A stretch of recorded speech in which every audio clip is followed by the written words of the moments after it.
In the last session, we look at how a system of first order responds to a step and how the parameters of first order transfer function correspond to this output response.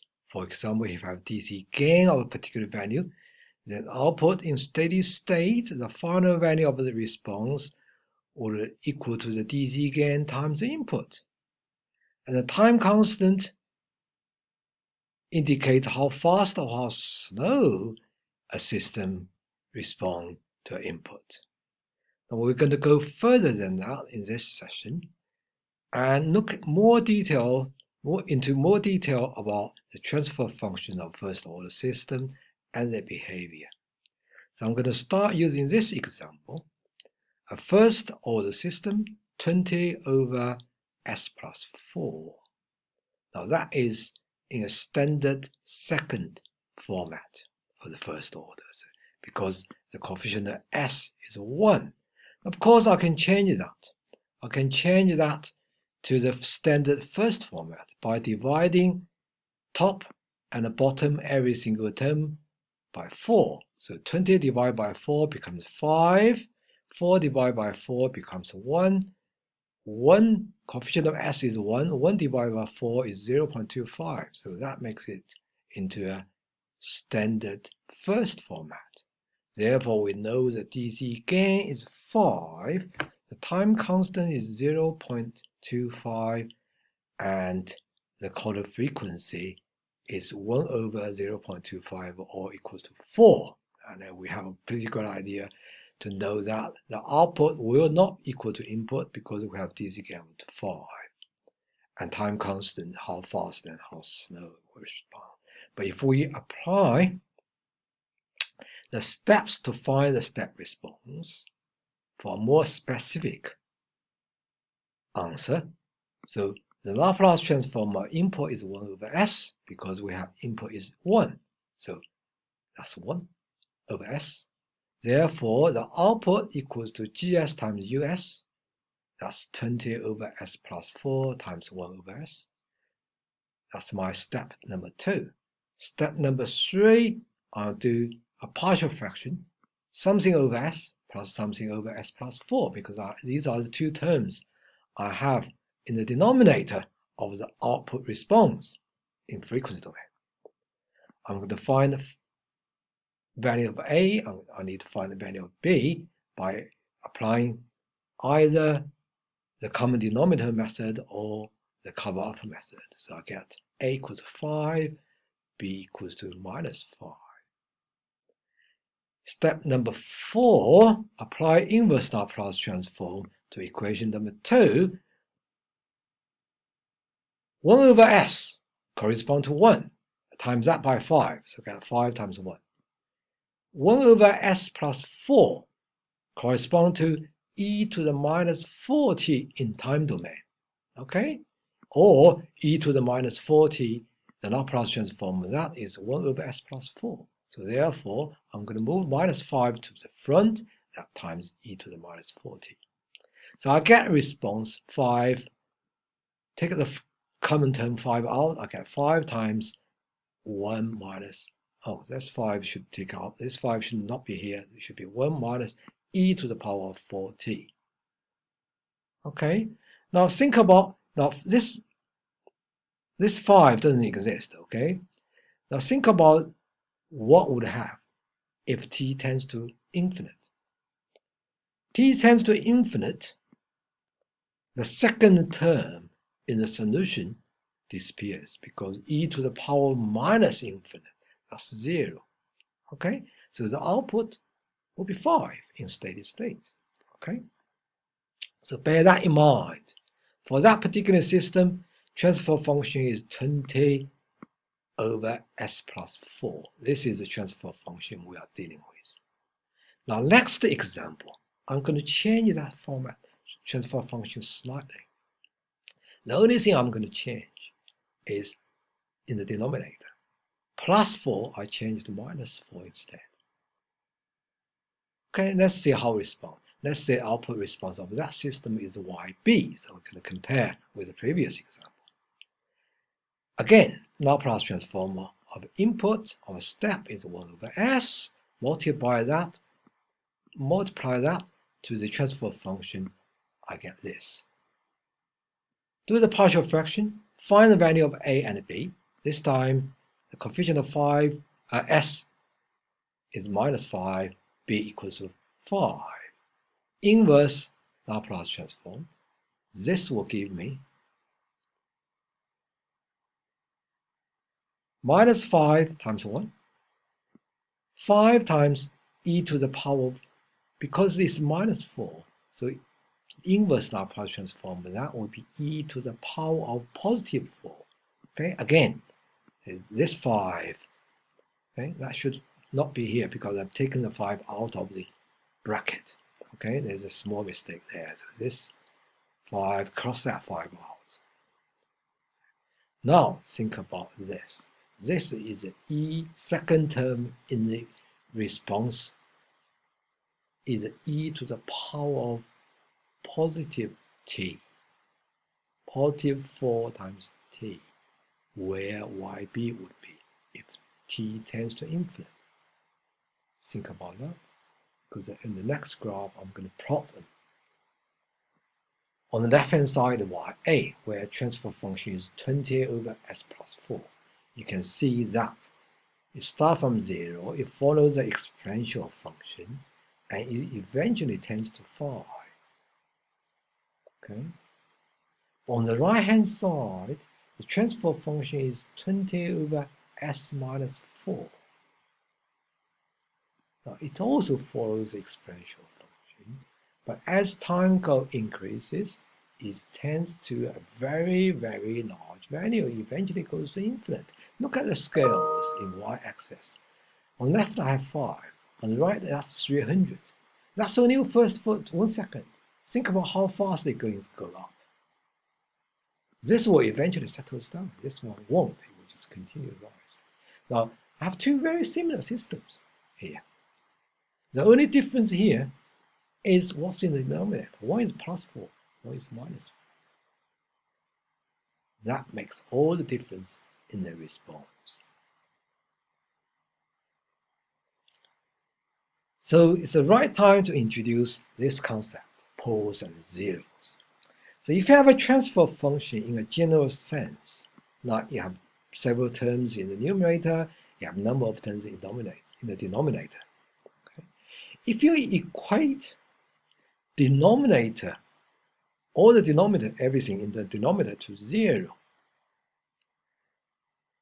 that gives you an equation. We call that equation as characteristic equation of that system. The solutions of that equation, okay, the solution or the roots of that equation are known as poles of the system. If I equate everything in the numerator to 0 and find the solutions or the roots, these are known as zeros of the system. Okay, so for example, I have a transfer function g1 here, s plus 3 to s plus 1. If I equate the denominator term 2s plus 1 to 0, what's the solution? Well, I have a solution s equals to minus 1 over 2 or minus 0.5. That's the pole of that system. Okay, because we are equating denominator term to 0. If I equate the numerator term to 0 and find a solution, s equals to minus 3. That's the 0 of the system. Okay, that's the definition. We'll talk about the meaning of these poles and zeros afterwards, but that's the definition of zeros and poles. And of course, we can find the DC gain by equate all the s to 0, so s equals to 0, s to 0, DC gain equals to 3. Now, when you look at whether first order system is in standard format, you need to look at the bottom, not the top. In this case, there's s there, but you don't need to worry about that s. Okay, in the bottom is 2s plus 1, because it's plus 1. Therefore, it's the first standard format. Therefore, we have a DC gain of 2, or the corner frequency of 1 over 2, 0.5. Okay. In the second case, if I equate the denominator terms to 0, s plus 1 times s plus 4 equal to 0, I get two solutions. One is minus 1, the other one is minus 4. So in this case, I have two poles, minus 1 and minus 4. But I got no zeros because I can't equate the numerator to 0. So therefore, there is no 0. We can find the DC gain by setting all the s's to 0. So this s to 0, this s to 0, so it's 4 divided by 4. The DC gain equal to 1. But I have two corner frequencies because now if you look at it, it's s plus something, s plus something. So I have two corner frequencies. So in the standard second format for the two first order system, the corner frequency 1 equals to 1, corner frequency 2 equals to 4. But two time constants just inverse of the corner frequencies. 1 over 1 give you 1, 1 over 4 give you 0.5. So these are poles and zeros. But what do they mean? The poles mean more. Zeros we will talk about at a later stage, but we can talk about poles first. Now if we look at the previous example where I had one exploding exponential response, one convergent response. Now think about poles and zeros for these two transfer functions. For the first one, I got no zero, but I have a pole. If I equate the denominator term to 0, I have a pole of minus 4. If I equate the second denominator term, I have a pole of positive 4. A pole of minus 4 corresponds to a response that is going to be finite because it settles down to a final value of 5. The pole of positive 4 corresponds to a response that tends to infinite as increase, as we saw earlier if we just go to this graph. This will give me a pole of minus 4 and it settles down to 5. This transfer function will give me a response that goes up all the time. Okay? So positive poles correspond to infinite response. Negative poles correspond to finite, settling down response. So in general, if we equate the denominator terms of a transfer function to 0, we will get this equation is known as the characteristic equation. The roots of the characteristic equation give me the poles of the system. If we want a system to have a finite response to an input, we need the poles of its transfer function to be negative. Because the response is finite, therefore, the system is known as stable systems. For systems that are stable, if a system is to be stable, then all the poles of that system must be negative. Okay? All of them.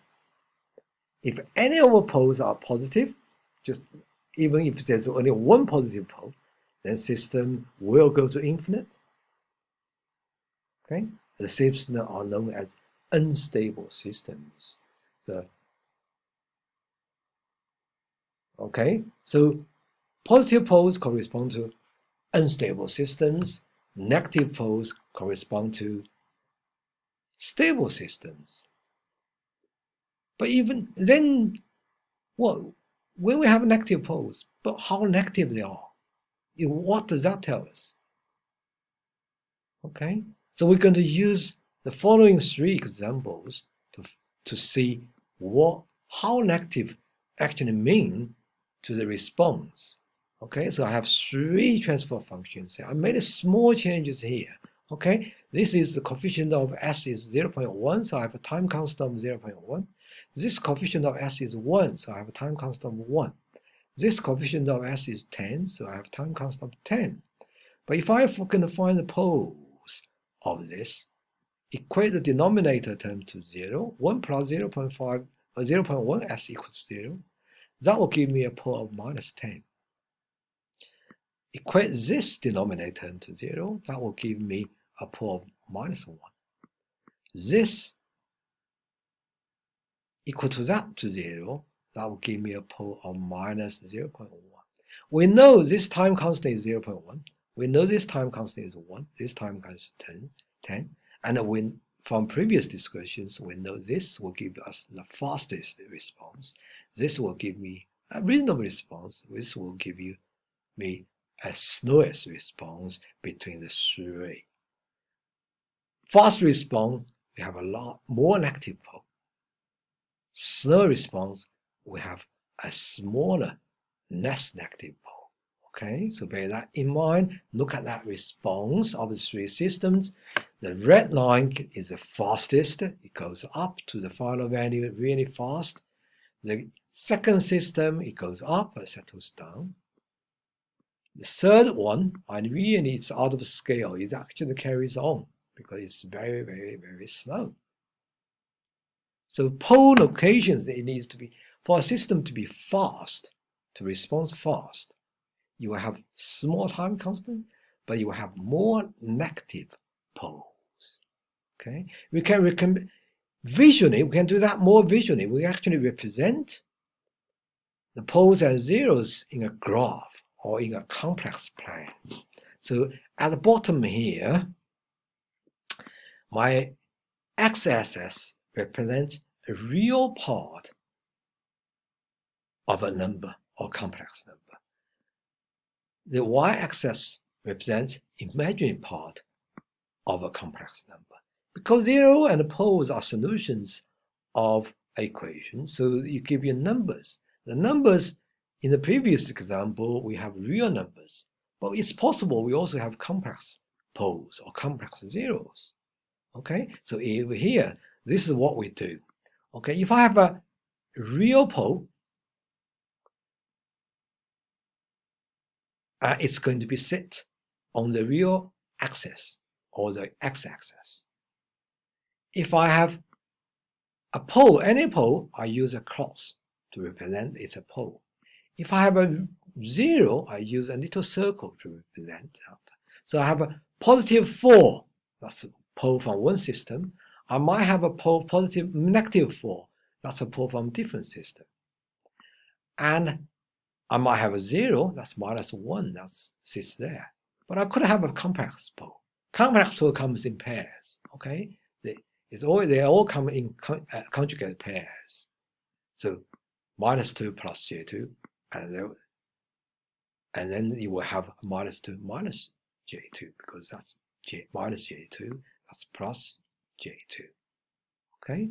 So graphically, we can actually locate all the poles. We can actually put all the poles in a graph, in an S-plane, or we call it complex plane or S-plane. And we know we want the poles to be negative. If they are complex, we want the real part of the complex poles to be negative. Okay? So graphically, if we identify all the poles and zeros of a system in the S-plane or in the complex plane, what you will have is, for a stable system, you want all the poles, forget about zeros for the time being, you want all the poles to be on the left-hand side. That indicates the system is stable. If any, even if it's just only one pole slip into the right-hand side, then your system will be unstable.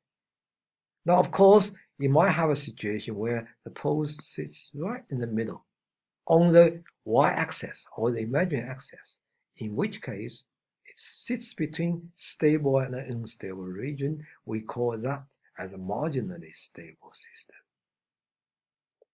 For stable systems, we said that we want the poles to be more negative. So you want to be on the far end, towards the far end of the left-hand side to have a best response. Okay. Now again, I set up some practice questions. I want you to find the zeros and poles of the transfer functions below and determine whether each of these systems is stable or not, and also graphically in the S-plane, i.e. the complex plane, indicate where zeros and poles are for each of the systems. Do use separate diagrams, okay? Don't put them all in one. That's just because it becomes really messy. Okay, thank you.